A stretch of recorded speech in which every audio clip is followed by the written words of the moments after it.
Hello everyone, welcome back to our YouTube channel the commerce mentor.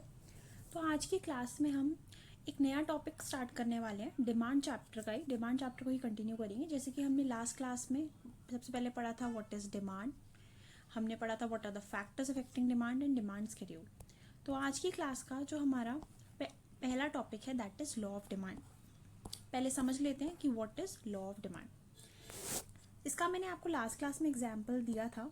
For example, apples का price अभी ₹100 पर KG है, तो आप हो सकता है 5 केजी खरीद रहे हो। अगर एप्पल्स के जो प्राइस है वो कम हो जाए, 100 से चेंज होकर ₹50 पर केजी हो जाए, एप्पल सस्ते हो गए, हम लोग एप्पल की डिमांड बढ़ा देंगे, हम एप्पल्स 8 केजी कंज्यूम करेंगे या 10 केजी, राइट, 8 to 10 केजी। तो जैसे ही प्राइस कम हुआ, एप्पल्स की डिमांड हमने बढ़ा दी, राइट। और फॉर एग्जाम्पल इसी केस में अगर हमारे एप्पल्स का प्राइस सपोज करो ₹100 पर केजी पे जब हम 5 केजी खरीद रहे थे, अब एप्पल्स का प्राइस चेंज होकर ₹200 पर केजी हो जाए, ₹200 पर केजी हो जाए, एक्सपेंसिव हो जाएगा। तो हम लोग क्या करेंगे, कम कंज्यूम करेंगे, हो सकता है हम 2 केजी कंज्यूम करें। तो इससे हमने क्या सीखा, इससे हमने ये सीखा कि जब प्राइस बढ़ता है डिमांड कम हो जाती है उस गिवन कमोडिटी। अगर कोई चीज़ महंगी हो जाती है, हम उसकी डिमांड कम कर देते हैं। सिमिलरली अगर वो चीज़ सस्ती हो जाए, उसका प्राइस कम हो जाए, तो हम लोग उसकी डिमांड बढ़ा देते हैं, राइट।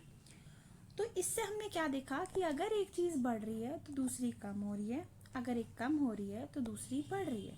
इस रिलेशनशिप के लिए क्या वर्ड बोलते हैं, जब एक चीज़ बढ़ती है दूसरी कम होती है। इकोनॉमिक्स में इसके लिए यूज होती है टर्म इनवर्स रिलेशनशिप। तो यही लॉ ऑफ डिमांड है। लॉ ऑफ डिमांड ये कहता है कि अगर एक गिवन कमोडिटी का प्राइस बढ़ जाएगा, उसकी डिमांड कम हो जाएगी। अगर प्राइस कम हो जाएगा तो उस पर्टिकुलर कमोडिटी की डिमांड बढ़ जाएगी।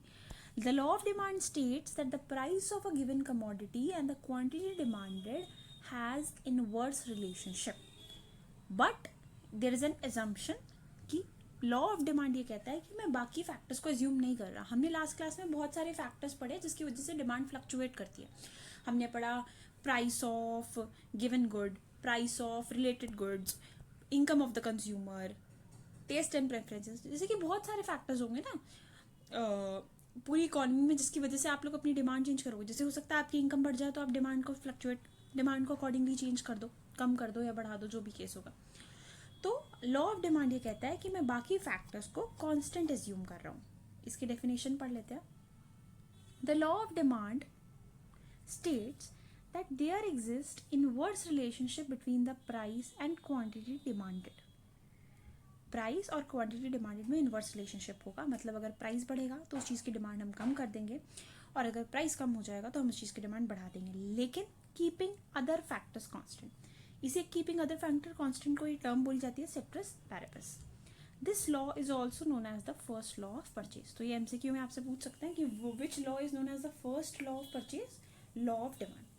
अब जब भी कोई लॉ आता है तो उस लॉ के बेसिस पे इकोनॉमिक्स में काफ़ी सारी एजम्पशंस होती हैं।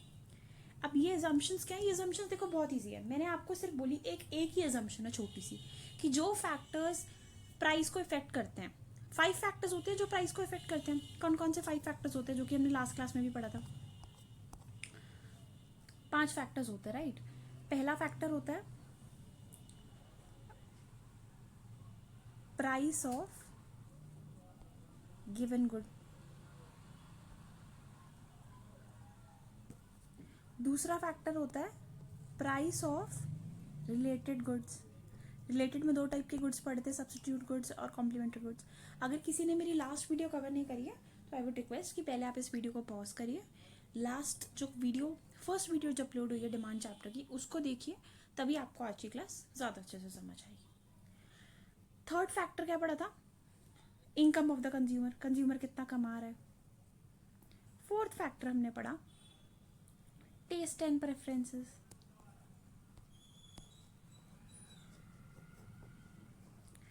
और फिफ्थ फैक्टर हमने पढ़ा था expectation of change in price in future, कि हमें लग रहा है कि फ्यूचर में उस चीज़ का प्राइस बढ़ेगा या कम होगा।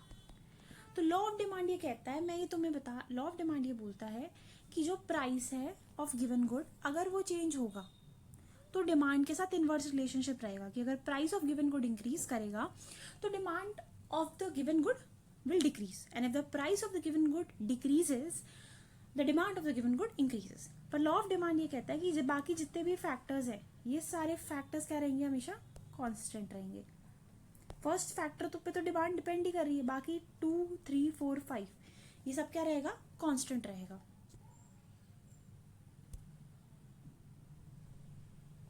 राइट तो इसी को एज अजम्पशंस यहाँ पे मेंशन किया गया है। पहला हमारा फैक्टर क्या था, substitute good related good, price of substitute goods do not change, यहाँ पे कॉम्प्लीमेंट्री आना चाहिए, complementary, price of complementary goods does not change. ये अजम्पशंस हैं इस लॉ की। ये लॉ ये मान रहा है कि मैं जो इस लॉ ऑफ डिमांड ने हमें स्टेटमेंट बता दी कि प्राइस और डिमांड के बीच में इनवर्स रिलेशनशिप रहेगा, लेकिन ये कब रहेगा, जब हम ये सारी चीज़ें होंगी कि सब्स्टिट्यूट गुड्स का प्राइस चेंज नहीं हो रहा, हम उन सबको कांस्टेंट मान के चल रहे हैं, एज्यूम करके चल रहे हैं। सब्स्टिट्यूट गुड्स कांस्टेंट है, सब्स्टिट्यूट गुड्स का प्राइस कांस्टेंट है, रिलेटेड गुड्स का यानी कॉम्प्लीमेंट्री गुड्स का प्राइस चेंज नहीं हो रहा है, कंज्यूमर की इनकम चेंज नहीं हो रही है, फ्यूचर में कोई एक्सपेक्टेशन चेंज, हमें कोई एक्सपेक्टेशन नहीं है कि फ्यूचर में प्राइस में क्या चेंज आएगा, और जो कस्टमर के टेस्ट एंड प्रेफरेंसेज हैं वो भी सेम रह रही हैं। तो अगर आपको कोई कभी लॉ ऑफ डिमांड का क्वेश्चन आता है, आप पहले लॉ ऑफ डिमांड की डेफिनेशन बताएंगे, फिर इस लॉ की एजम्पशंस बताएंगे विच आर वेरी इंपॉर्टेंट। इसके बाद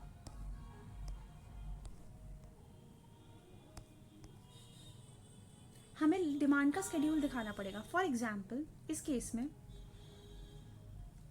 अगर हमारा प्राइस 5 रुपीज़ था किसी क्वांटिटी का, हम उसकी एक क्वांटिटी खरीदेंगे, राइट। अगर उसका प्राइस 4 हो जाएगा, सस्ती हो जाएगी, हम उसकी क्वांटिटी बढ़ा देंगे, 2 खरीदेंगे। अगर प्राइस 3 रुपये हो जाएगा और सस्ती हो गई, हमने 3 क्वांटिटी खरीद ली, प्राइस और सस्ते हो गए, 2 रुपये की हो गई चीज़ तो हम और क्वांटिटी खरीदेंगे, 1 रुपये की हो गई और भी सस्ती हो गई तो हम और क्वांटिटी डिमांडेड अपनी बढ़ा देंगे। तो हमने देखा जैसे जैसे हमारा प्राइस गिरा वैसे वैसे हमारी क्वांटिटी डिमांडेड क्या हो गई, बढ़ गई। So this means that the price and quantity demanded has inverse relationship. इसको इस ग्राफ की मदद से भी समझते हैं। इसको मैं आपको एक बार रफ में समझा देती हूँ।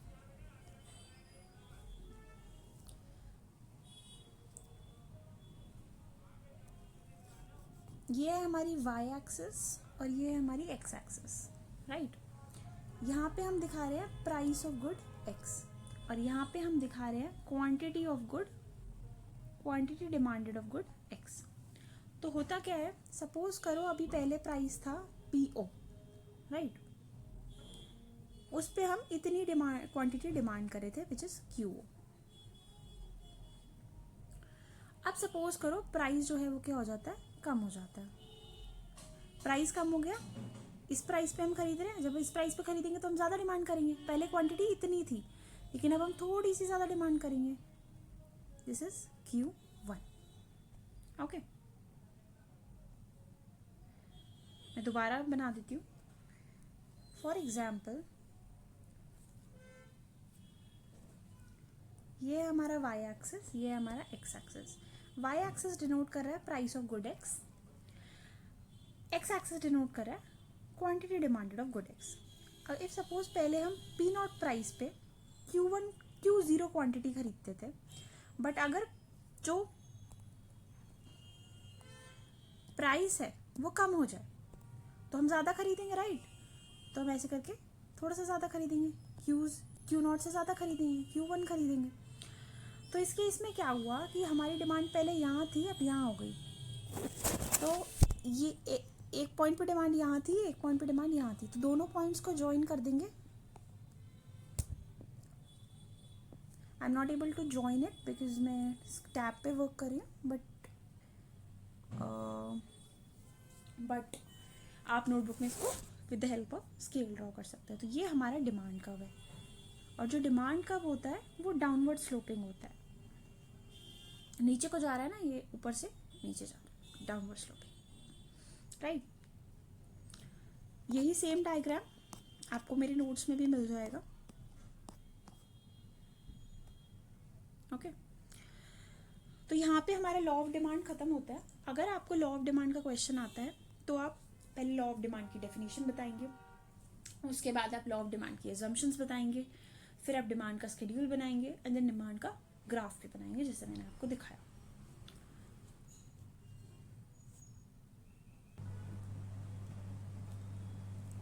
इसके अलावा आज की क्लास में हम एक और टॉपिक कवर करने वाले हैं which is demand schedule. Demand schedule क्या होता है? ये एक टैबुलर रिप्रेजेंटेशन है जहाँ पे हम ये दिखाते हैं कि प्राइस के चेंज आने से, प्राइस के चेंज होने से डिमांड पे क्या चेंज आता है।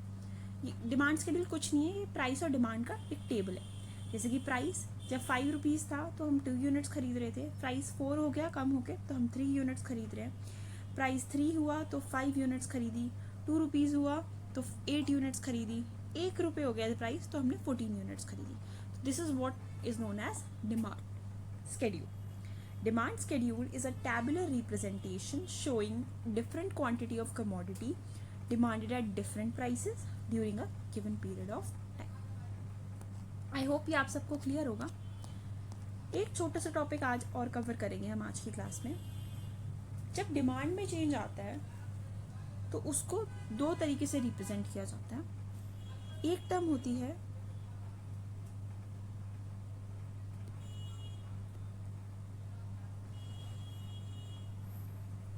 चेंज इन डिमांड और एक टर्म है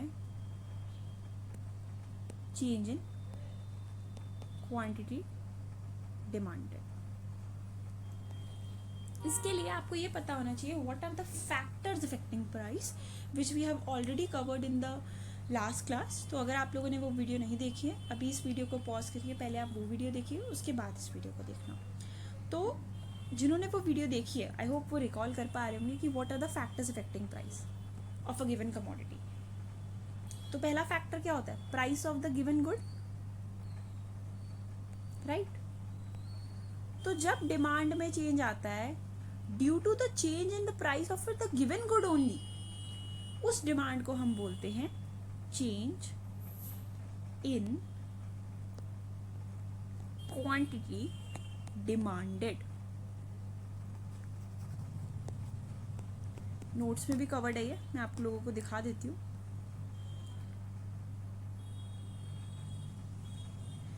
When the demand for a given good changes due to the change in its own price, अगर कभी किसी चीज़ की डिमांड चेंज होती है और उसका रीज़न ये होता है कि उसी गुड का प्राइस चेंज हुआ है और इस वजह से उसकी डिमांड चेंज हुई है, तो हम उस चेंज इन डिमांड को क्या बोलते हैं? Change in quantity demanded. तो चेंज इन डिमांड क्या होता है? चेंज इन डिमांड तब होता है, हम चेंज इन डिमांड तब बोलते हैं when the demand for the given good changes due to other factors. मतलब हमने 4-5 फैक्टर्स पढ़े थे लास्ट क्लास में जिसकी वजह से किसी पर्टिकुलर चीज़ की डिमांड चेंज होती है। क्या क्या पढ़ा था? Price of the given good, second पढ़ा था प्राइस ऑफ रिलेटेड गुड्स जिसमें हमने पढ़ा था substitute goods and complementary goods, third price of not price, income of the consumer, fourth पढ़ा था taste and preferences and fifth पढ़ा था expectation of change in price in future. तो जो second, third, fourth, fifth point था, प्राइस को हटा के जो बाकी सारे पॉइंट्स थे, अगर उनकी वजह से हमारी डिमांड में चेंज आता है तो उसे हम बोलते हैं change in demand. Price of related goods, taste and preferences, income of the consumer, future expectation of change in future. तो अगर ये फैक्टर्स की वजह से हमारी डिमांड में चेंज आएगा तो हम उसे बोलेंगे चेंज इन डिमांड। आज की क्लास में हम बस इतना ही कवर करेंगे। अगर आपको किसी भी टॉपिक में कोई डाउट हो तो do let me know in the comment section. इसके अलावा अगर आपको कोई पर्टिकुलर टॉपिक लगता है जो मुझे कवर करना चाहिए तो भी आप मुझे कमेंट सेक्शन में ज़रूर बताइएगा। Thank you everyone.